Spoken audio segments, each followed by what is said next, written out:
Hello collectors, it's Steven here with a review of the Nendoroid Marth. This Fire Emblem character is undoubtedly the star of the franchise, showing up for the first time to many in the West through the Super Smash Bros. Melee video game on the Nintendo GameCube. Fire Emblem has recently become a staple in Nintendo's international video game catalog, even with the recently released Fire Emblem Warriors for the Switch and the 3DS. With the franchise's popularity, fans want to know if Marth is worth the cash. So let's take a look to see whether or not he's worth adding into your collection.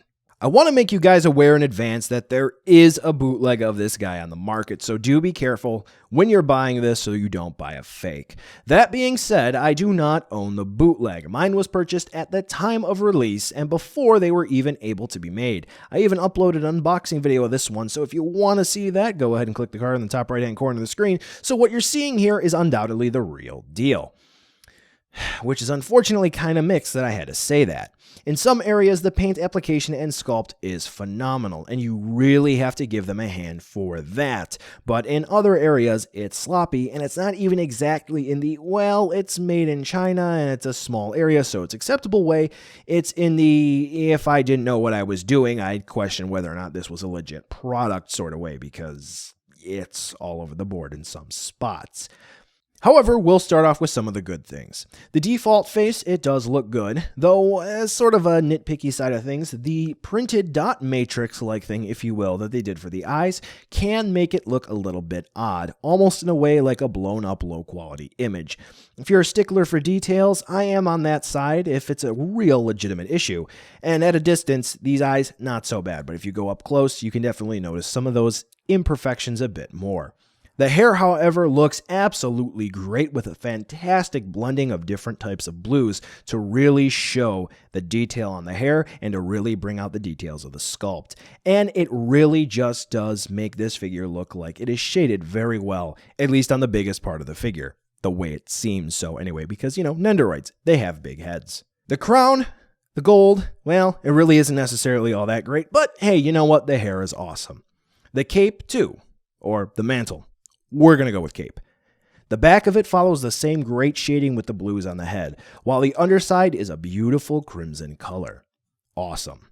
The rest of the figure, like I said before, is a bit mixed. This clasp here, maybe that's what it is, I don't know, that about sums it up anyway. This really does bring home the message of this figure. Being a Nendoroid, Marth has a lot of small parts. Hands, belts, emblems, whatnot, and those can be a bit hard to paint.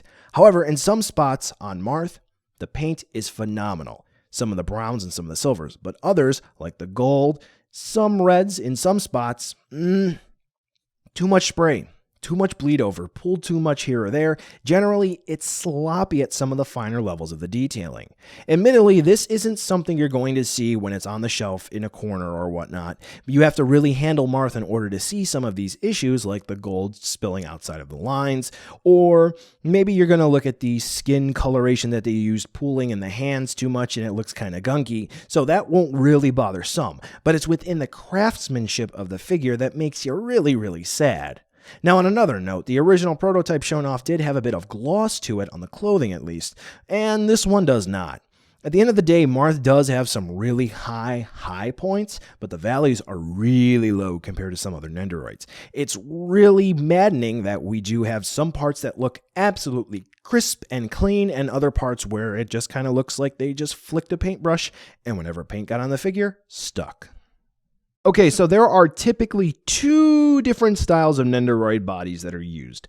One which is more so for just display purposes, where you're going to have pre-posed arms and legs and whatnot. And then you have a Nendoroid style body where you can actually move stuff around because it's articulated. And Marth has the second type of body.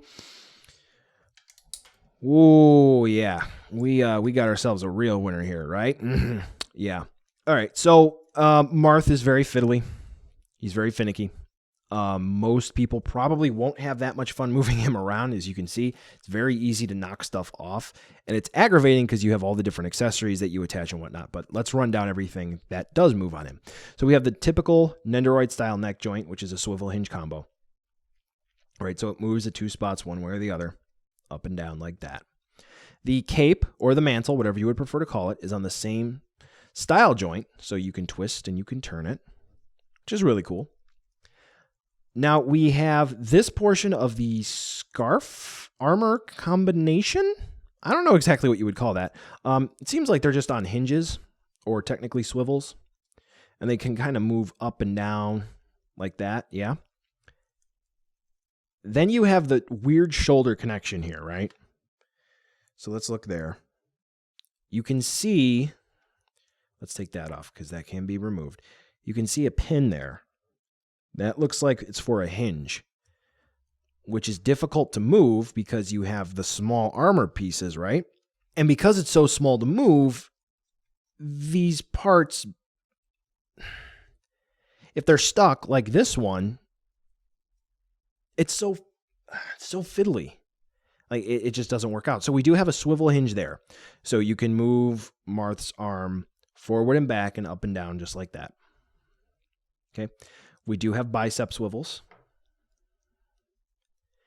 Then we have the typical elbow hinge, or Marth's arms move forward and back at the elbow, but they do pop off. The wrists are on swivels. You pop them off, so this way you can change them. The lower portion of Marth's armor, this is all on ball joints, so the skirt area, you can even pop them off. It's okay. You can actually do that. And by doing so, even this back piece, they're all on ball joints, you will reveal an inner ball joint connection at the waist. So Marth even does have another point of movement, but because of the skirt of his armor, if you will, that is all blocking that range of movement. So good luck there. Then we do have ball jointed hips, so you can move his legs around. We do have hinge knees, so we can bend them to be in a more actiony pose. And then his little feet like to move around on what I assume are swivels. No, they're ball joints. Huh, they just popped off. That's the first time that's happened. Okay, then. So yes, the ankles are on ball joints, so you can get a little bit of movement out of there. So yeah, Marth, you can move him around and whatnot, but he's very finicky, and good luck getting any real use out of those joints for really any extreme posing or any basic posing beyond just, I'm holding a sword or I'm not. And now accessories. We obviously get the Nendoroid support stand, but we also get an alternate face. We get 3 sets of hands. We get 3 swords in total, one being the iron sword, the rapier, and then we get the signature exalted falchion, and we get an effect part for 2 of them, and we also get a sheath, which really only works for one of the swords. And of course, we get the shield of seals, the Fire Emblem. For the face, you just pop the hair off, you slide the face off, then you pop the new face, which is kind of screaming on. As you'll see here, the hairpiece is in fact painted, so again, what went on with the paint here? Now the new face, it looks good, just like the other in terms of quality for the most part, but I would say it's at least a hair bit cleaner, so it's good to see this consistency.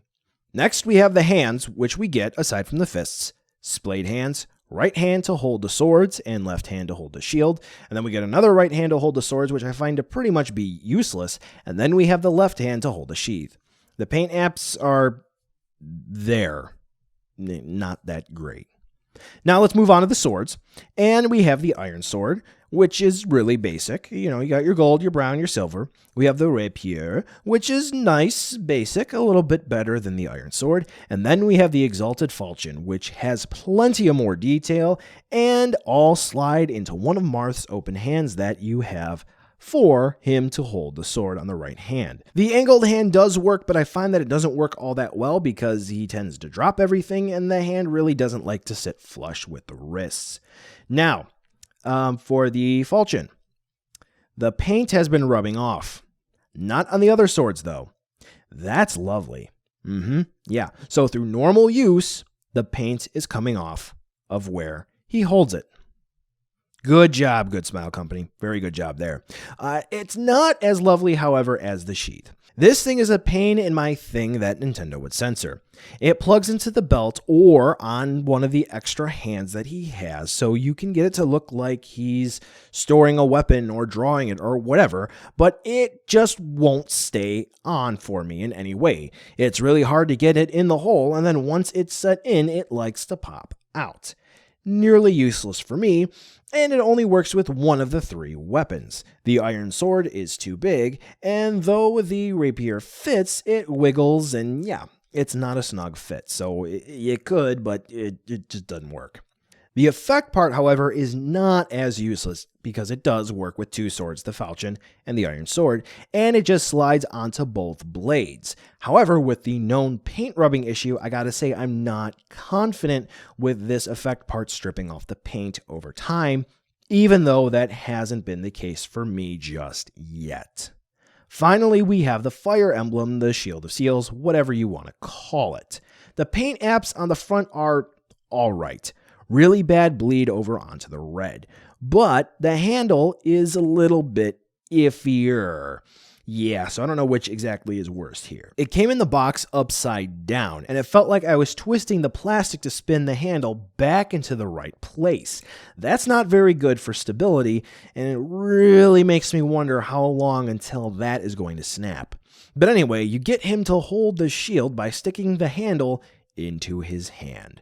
But the handle is made of translucent plastic painted gold, so be careful of that tight fit, both for snapping reasons and for stripping of paint over time, because that is a very, very tight fit. So for accessories, I do think that we got some good stuff, but I think the execution wasn't really there at all. A sword that's now ruined through normal use because it wasn't top-coated properly, and a couple of other fiddly bits that we get. Aside from tightening up the quality of the accessories, I don't think there's much else that could have been added to this overall set. I have to say a pretty solid job with what we got, but definitely quality control does need to be stepped up. And now for a size comparison where we see Marth alongside some other figures you just might have. He's about the size of your average Nendoroid, so if you've already cleared off some space, chances are you got it right. So buy now, skip, or wait for a deal. Marth looks amazing in some spots, but let's be honest, bad in others. It all depends on where you look on the figure. The articulation, it's finicky, and the accessories, they do fit Marth well, but the quality control really does need to be stepped up. I wouldn't say this release is stellar by any means. Quite a few areas of improvement here, but fans of the character just might find enough to appreciate here to justify the purchase, while casual fans probably won't. If you get it, try to save money and get it for as cheap as you can. This is absolutely not one of the better Nendoroids in my collection, but at the same time, it's good to see Marth on the shelf. Well, folks, that's the end of this review. Thanks for watching, and be sure to follow me on social media to catch more behind-the-scenes shenanigans and updates. The end card should be popping up now with more hand-selected STR goodness for you to watch, so check out some of those videos. Be sure to check the description, too, to see where you can buy this figure or others like it, and some cool links, like the credits for this video, and other ways you can help out the channel. Thanks again for watching, and I'll catch ya in the next video.